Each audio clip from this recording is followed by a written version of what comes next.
Hello, this is Angie again with Legacy Business League and Legacy Talks.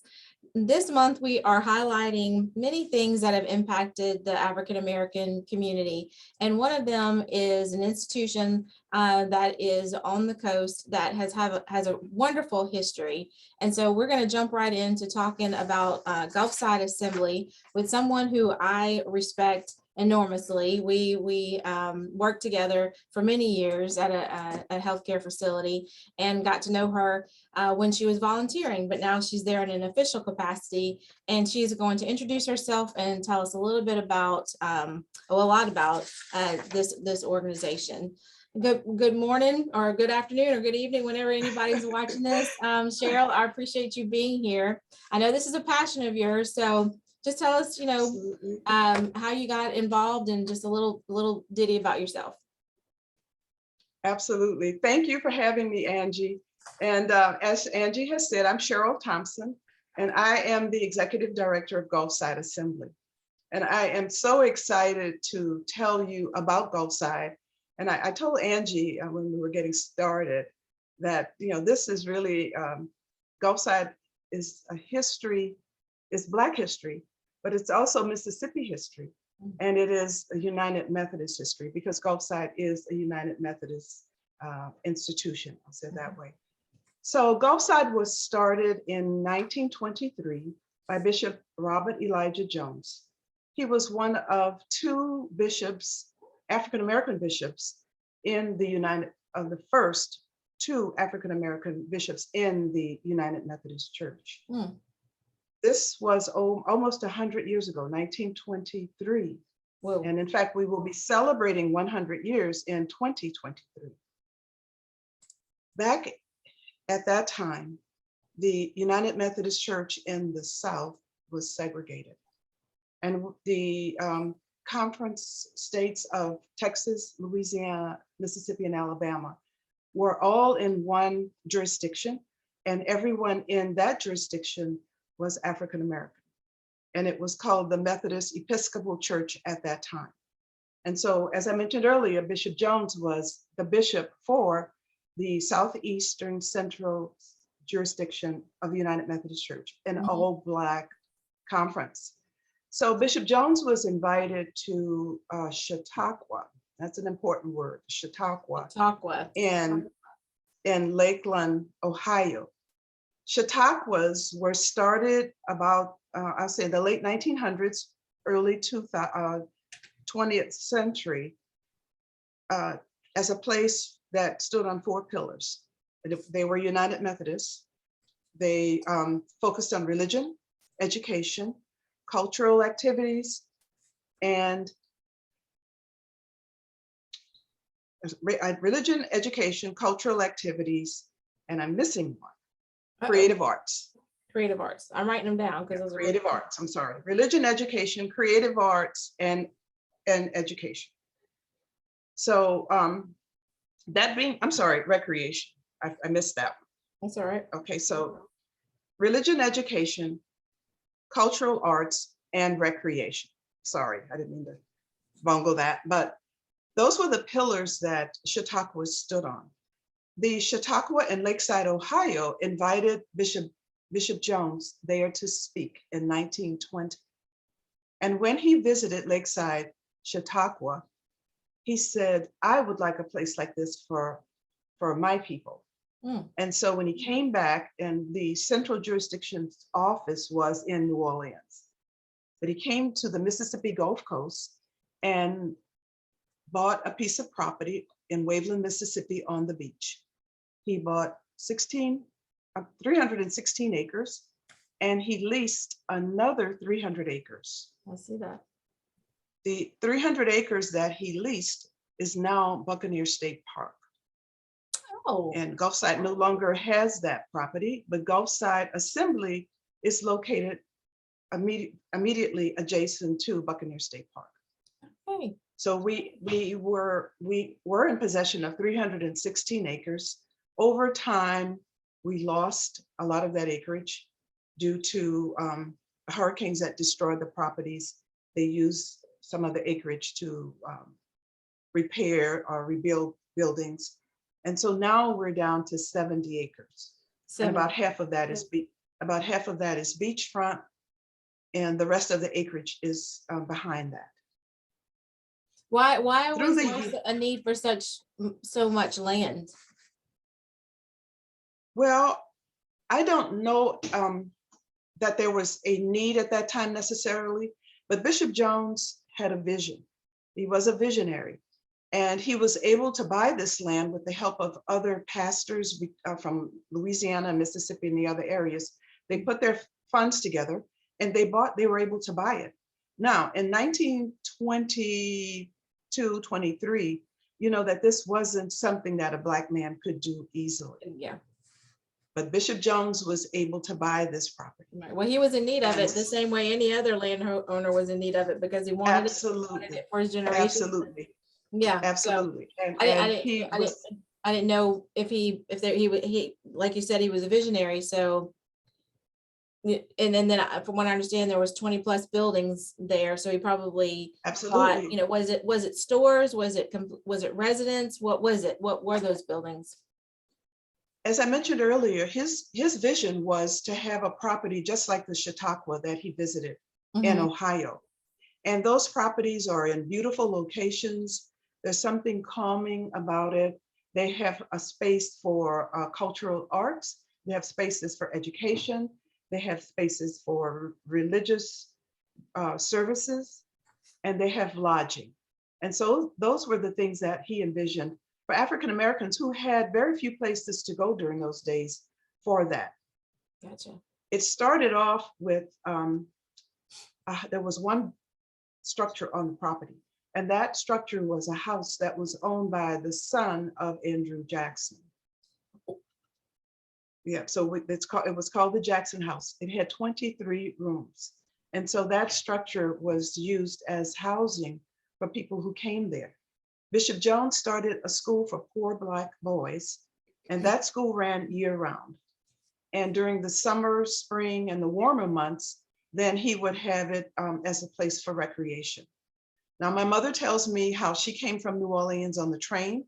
The train let her off in Waveland. They walked through the woods to the beach. Oh, wow. And she grew up at Gulfside and was very, very passionate about it. In fact, in New Orleans, we had a Gulfside booster club. There was one in Gulfport. There was one in Houston, Texas. And they raised money to support Gulfside up until Katrina. So Gulfside was known throughout the region. And then from there, people who had the Gulfside experience traveled all over the country. I lived in Africa for a few years, and I met individuals there who were from one of these states who had the Gulfside experience. So I came to Gulfside during the 50s and 60s as a young person, along with my classmates from elementary school as Girl Scouts or Y Teams, or from my United Methodist Youth Fellowship organization. And we came for retreats, camping experiences, and Gulfside was an amazing place to us. First of all, we thought we were on the ocean. Yeah. We swam in the Gulf. It wasn't like it is now. And also we had a wonderful pier. So we'd go out on the pier in the evening. There was a 100-room hotel, and I have a picture of it behind me. Wow. This was the hotel that was destroyed by Katrina. The hotel had a gift shop, a lobby. We had a dining hall. And there were also cabins along the property. One area that was for seniors. We had 5 cabins that were for seniors. And when I say cabins, at the time these were built, they were 3-bedroom, 2-bathroom facilities. So they were a decent size. That's pretty substantial. Yes, it was. And if I go back, let me just go back to the Jackson House. The Jackson House was there until the 40s, when there was a mysterious fire that burned the facility down. And even to this day, I run into people who say, well, that really wasn't the Jackson House. I've done the research and I've seen documentation, letters that were written to say that, yes, indeed, that was a house that was owned by the son of Andrew Jackson and his wife. So they eventually sold it. It became the property of Gulfside. Gulfside used it for its activities. Okay. So the house was destroyed during the 40s. And Bishop Jones had a house on the property that that he eventually sold to Gulfside. And so that added to our acreage. And that house then was used to hire individuals who came to the property. Now, So when we you had the say hotel. your mother you lived there, um, was it housing where African Americans congregated, and it's just, did you have to have some type of criteria? Was it based on vacancy? Like, what brought them there? What brought them people there? It was like a Well, let me neighborhood? clarify. My mother didn't live there. My mother grew up in New Orleans, Mhm. and individuals from New Orleans traveled to Gulfside. Many of them were Methodist, not united at the time because the Methodist Church was not integrated. But many of these individuals were Methodists who came as a part of their religious experience, I see. and it was a retreat for them. But my mother also came because she was actively involved in the Y in New Orleans. So other organizations used the property. We had students that came from Dillard University, from Xavier University. It didn't matter your religion. Many institutions used Gulfside.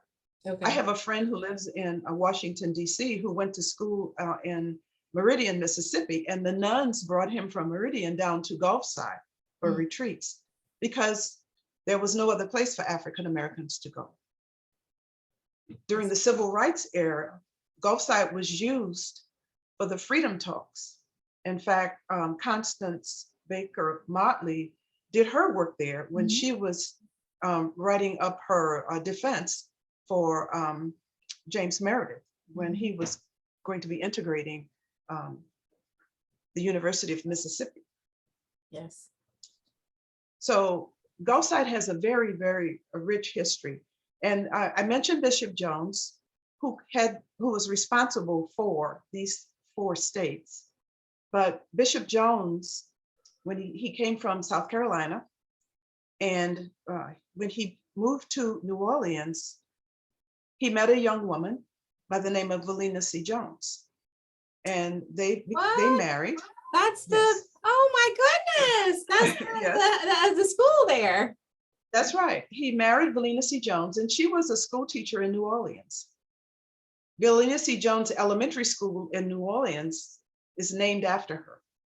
And she was recognized by the New Orleans Parish School Board as one of their great educators. But you have Valina one C. right there Jones, in Hancock County, though. You have a Valina C. yes, Jones? we do.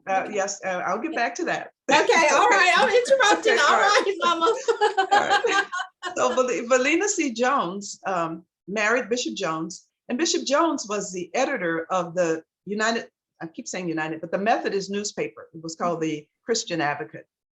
And she was his assistant with the newspaper. She died in her 40s.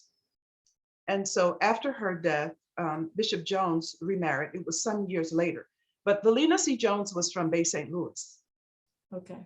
And so I guess he happened to come to visit Bay St. Louis and saw that property. Okay. Does that make sense? Yeah. Yeah, And so that brings it all together. Now, see, I've passed by that facility. I've been involved with the Boys and Girls Club that actually operates out of Valina C. Jones, and I never knew the history. That is amazing. yes.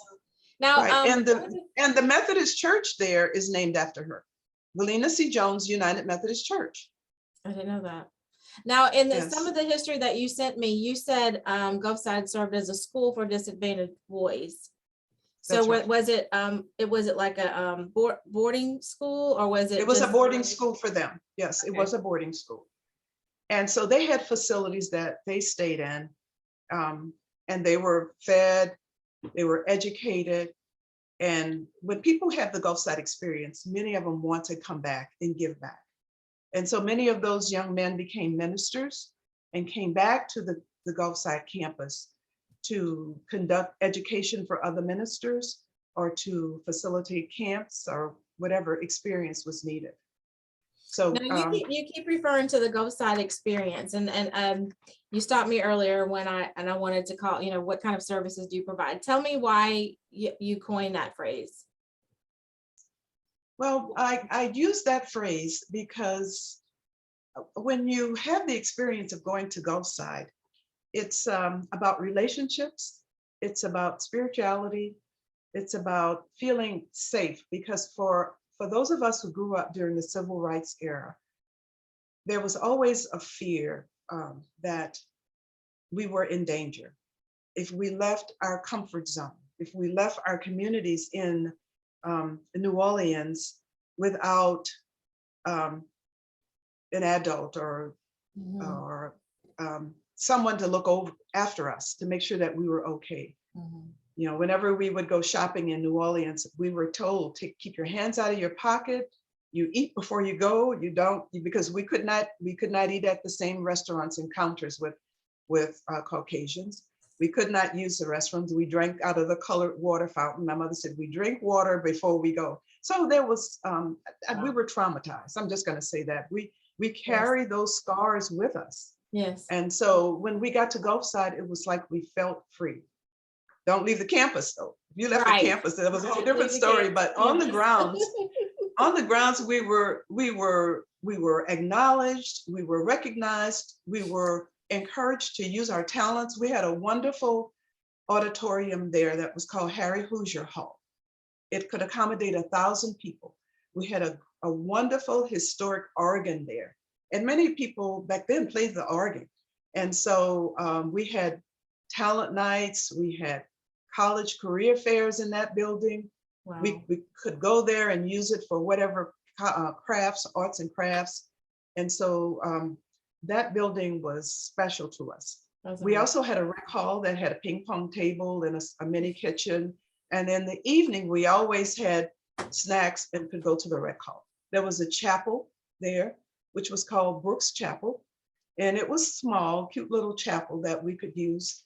And the church that I attended in New Orleans was named Brooks United Methodist Church. I had no idea that Bishop Brooks, who that chapel was named after, it was named after the Bishop, Bishop Brooks, who my church was named after.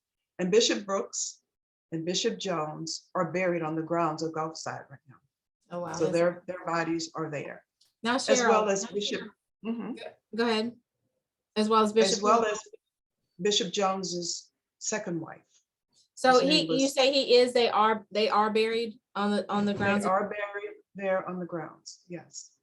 Now I know that you have a lot of history that you can share with us, but I do want to talk about what you're doing now to maintain the experience. Like you said, Katrina wiped out the physical buildings, but it couldn't wipe out the history and the mission. So that's right. Absolutely. Tell me now, how are you able to maintain, because Katrina was a long time ago. So how have y'all been able to sustain, was a long time ago. The experience that was created back then, and what do you see for the future? So tell me about right now. What's going on right now? Oh, okay. Right now, as Angie has mentioned, Gulfside was destroyed by Katrina. At the time of Hurricane Katrina, Gulfside had just built a brand new facility that would have housed, I think we had 35 hotel rooms and a small conference center that was up at the front of the property. 3 weeks before Katrina, that facility was dedicated. In order to build that facility, they took a mortgage on the property. And so, of course, when that was destroyed, any insurance money that you get has to pay off that mortgage. So that was a big chunk of the money that we got from the insurance company to rebuild. And the money that we got to rebuild Gulfside could in no way post-Katrina rebuild it, because everything had changed. The insurance rates, the requirements for building on the Gulf changed. And so we felt that we needed to have a long-range vision. So if we do nothing at all, Gulfside still has to go on. We own some other properties. We had to maintain that property. And so for 16 years now, we have continued our mission, our ministries. And the good thing about it is that many of our ministries were able to go virtual, especially post-Katrina. The thing that was most important to us, and that had started over 20 years ago, was our Mission Education Travel Study Seminar, which is done with high school students. Hmm. That program was an annual program, and we have had over 700 individuals who have gone through it. So what happens is that those individuals go on a college tour, they travel, they get on a bus and they go to different cities, and they may see 5 to 8 different colleges. They go to each one, they get a presentation, they get information about scholarships. And at the end of that tour, they end up in what we call Harambee, which is a mission education Yes. seminar. So our Harambees are sponsored by the United Methodist Church. It's the organization that sponsors it is the BMCR, Black Methodist for Church Renewal.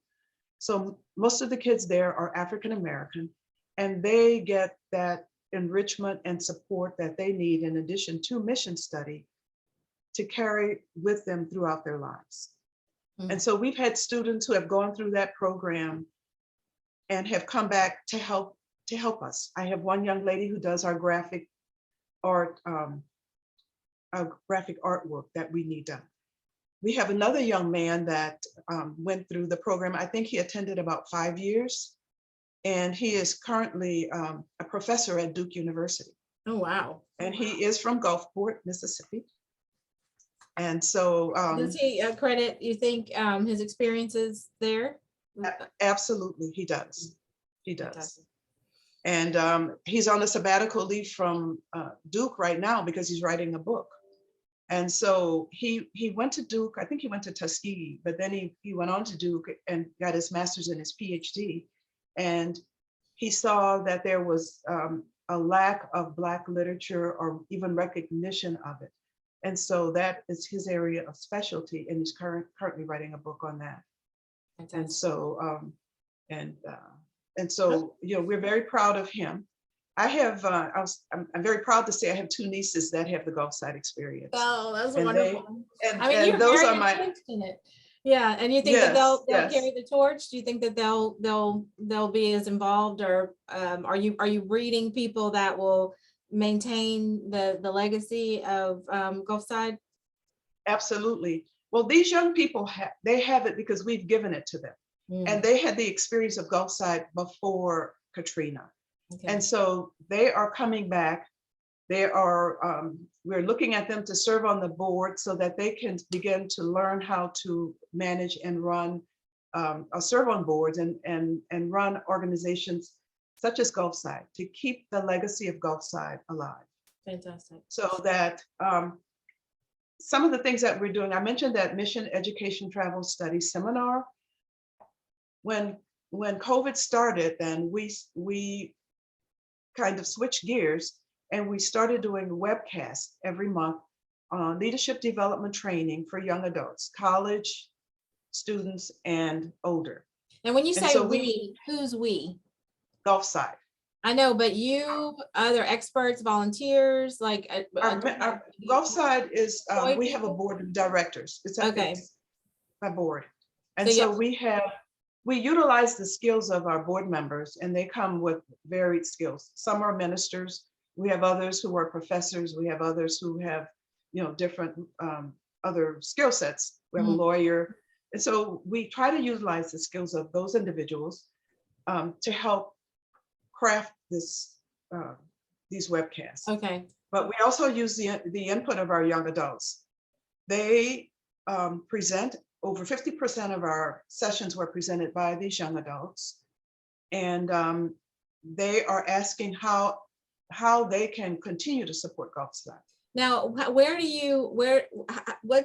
do you fill the pipeline? Do you partner with local schools? Are these children of people who have been participated in Gulfside or have had that experience before? How do people even know about your what you're doing? I'm glad you asked that question. Okay, good. Everybody is invited to attend. We do not exclude anyone, but right now we utilize electronic media, of course, so that we send out announcements about our webcasts, about the Harambee Mission Study Educational Travel Seminar. We send that out electronically to community organizations, our churches, our board members, and our board members come from all over the country. So we have input from them. They then send it out to others. So we have a network of individuals that we send our information out to. We Okay. are, of course, always looking for local organizations. Right now, we're partnering with several organizations that deal with young people. And of course, we make sure that they get all of the information about what we're doing related to young people. Right now, in this area, up until 2 weeks ago, it was just myself, and I have one other board member in the area, two other board members in the area. We just got a full-time missionary from Global Ministries of the United Methodist Church. Fantastic. And what that means is that, you know, they select from their pool of, we call them missionaries, but they're really urban missionaries, and their job is community outreach. So 2 weeks ago, we received a full-time community outreach coordinator, and she has been wonderful. She's gotten right on board, started working. She's moved here from South Carolina with her family and gotten everything settled in terms of them. And now she is working the community. Fantastic. So we have been on the road, going to different organizations, reaching out, letting them know we're here, we're open for business, and we're going to be looking at providing programming on the site, as well as in our office. We have an office which was a church that was given to us by the Mississippi Conference of the United Methodist Church, and it is located in Waveland. And we have a rather large lot next to it that we can also use for community gardening or recreational activities for the youth. Okay. And so, again, we've been partnering with the NAACP, the 100 Women's Club. Oh, excellent. I hope the Boys and Girls Club knows about this too. You know, the Boys and Girls Club is on our list. Okay. It is on our list. I know people. Okay, all right, okay. Now, are you reliant on grants? Do you get private funding? And because how do we tell people how they can help with? We do rely on grants. You know, I've written a couple. We have several grants from the United Methodist Church, the Mississippi Conference of the United Methodist Church, which includes all of the Methodist churches in Mississippi. They've been very supportive and generous with us. Fantastic. So I have to give credit where credit is due. Our board members also support Gulfside, and individuals who've had the Gulfside experience send money back to Gulfside. Okay. And so we of course always thankful for anything that we get, because even if nothing was going on, if we were going to keep this property, then it takes a lot of money. Right. That the upkeep and the insurance and that. And so it takes money to operate, but we've been blessed, and we are so excited because we, again, celebrate 100 years in 2023, and we're working on a documentary. And so this documentary will be of a PBS quality. Okay. And so right now we have a history committee, and I'm working with two of our board members who are PhDs in history. And we've already contracted with someone to do the documentary. And I'm looking forward to that. So we've been meeting at Amistad and different places to collect information. And that's going to be wonderful. And so hopefully exciting, we can really exciting time. Yeah, yes. We can have you back to promote that. So this has been amazing. I have been here for all my life, and I did not know about that. So I hope that you know, everybody. I know. You, except for the time, you know, you had that reaction probably about 10 years ago when you told me about it the first time. And you're like, what? And I was like, yeah, I'm sorry. So I appreciate you being here today to tell us about that. Now, before we go, I want you to tell us about the Oasis on the Gulf. That's February 12th at 2 p.m. What can we expect for that event? Okay, I'm really excited about the Black History Month program that we're having. And we, on the grounds, the only thing that we have right now is an open air pavilion. And it's a really nice place. There is some amphitheater seating there. And so we will have different individuals to present on Gulfside. This is Black History Month, but we're telling the story of Gulfside. And so we have someone that's going to be there talking about his experience when he heard Leontine Price sing at Gulfside. Ooh. Because she is from Laurel, Mississippi, and she and her siblings spent time at Gulfside. Wow. As a part of our, let me just back up just a second. As a part of our series for the young people, we had Stacey Abrams' brother. He introduced one of the speakers, but the Abrams family had lots of experience at Gulfside. Oh, wow. Stacey Abrams's parents were United Methodist ministers, and they lived in Hattiesburg until recently when they moved to Atlanta, but they have that Gulfside experience. They had that Gulfside experience. You're Yeah, gonna have me yeah, so saying it.